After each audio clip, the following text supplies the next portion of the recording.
Get your free copy of the complete tutorial at www.teachucomp.com/free.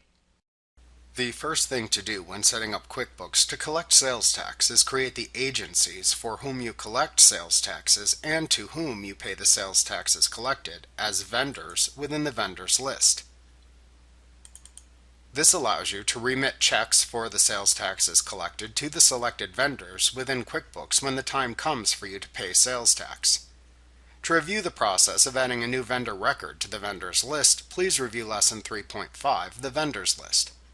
You must create the vendor records before creating the sales taxes because when you later create the individual sales tax items, you must specify the vendor for whom you are collecting the sales tax.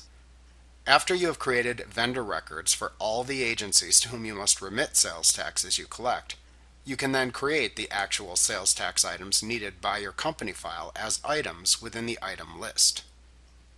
Like what you see? Pick up your free copy of the complete tutorial at www.teachucomp.com/free.